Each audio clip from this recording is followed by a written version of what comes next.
So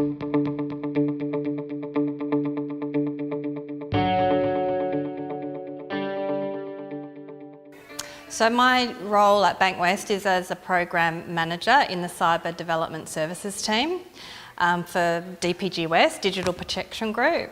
And basically what we do is we try and understand the vulnerabilities and threats of the bank. And my job is to make sure that our capabilities are being uplifted so we can deal with those new threats and vulnerabilities that are coming at us all the time. Well, I've just wanted to touch on the different variety of jobs in cybersecurity. I wanted to talk to them about the importance of diversity in our team. So that means that we need women in STEM, we need different age groups in studying STEM, and different from different cultural backgrounds, because that helps our teams become very high functioning. So when I studied at high school, I did biology, English, French, Chem, maths and economics. And I was sort of like an average student, couple of A's, couple of B's, couple of C's, but I did get enough points at the time to get into uni, and I got into commerce at Curtin.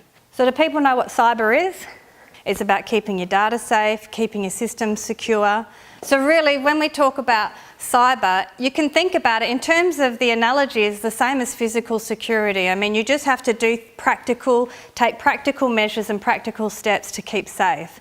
It's a bit easier with your physical security because you know you shouldn't walk down like a dark alley with no protection or walk down on your own.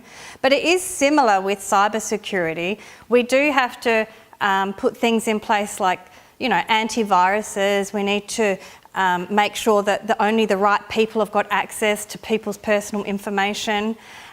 We need to make sure that when people are connecting to our systems, that we put things called firewalls in place so that only systems we want to talk to our systems are able to do that.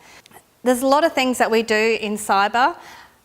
There's some of the technical things that we might do, but education and training is a really big part of cyber security. A lot of people in the bank, we train them on how to recognise a phishing email, and we say, you know, if you get a phishing email, don't click on the link, because if you do, you could introduce a virus to the bank.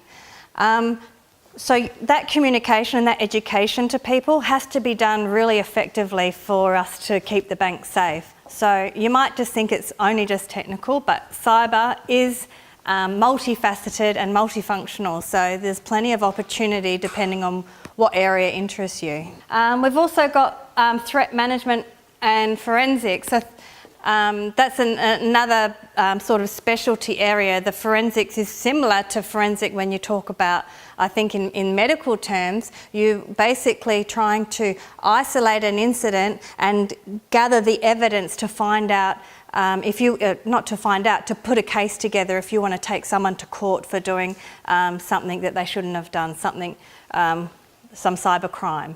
We have people in the bank that we need to do hacking for us so that they can prove to us that our systems, where our systems need improvement.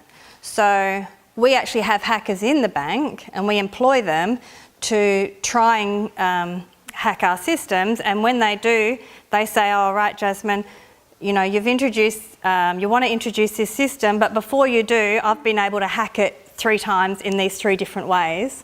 So therefore, what I do is I take that information, I take their recommendations, and I make the changes to the system or to the environment that make sure that an unethical hacker can't actually get in and do some damage. Up in the Pilbara, they've got trains that are being run remote control from operating centres down here in Perth. So wherever there's technology, so there's technology now in all the industries. So technology in rail, up in the mining, up in the Pilbara, if you think about a cyber criminal and they want to take control of the trains in the Pilbara and shut down your operations, all they've got to do is be able to hack onto your systems. They don't need to go to the Pilbara and do anything up there. They can do whatever they need to do through cyber, and so that industry, which is mining, they still need cybersecurity. Yeah? Hospitals, they've got records, very, very important data on people, needs to be kept safe. Those records, to be kept safe, you need cybersecurity specialists to help you do that. What I love about my job is that I have a lot of autonomy. So when I get in the morning in the day, I get to choose how I run my day, and I get to choose how the projects are run as well. So the team, the people that I work with, they are experienced, they're interesting people. So I get to work with these great people. They're all motivated, I'm motivated, and we do great things for the bank.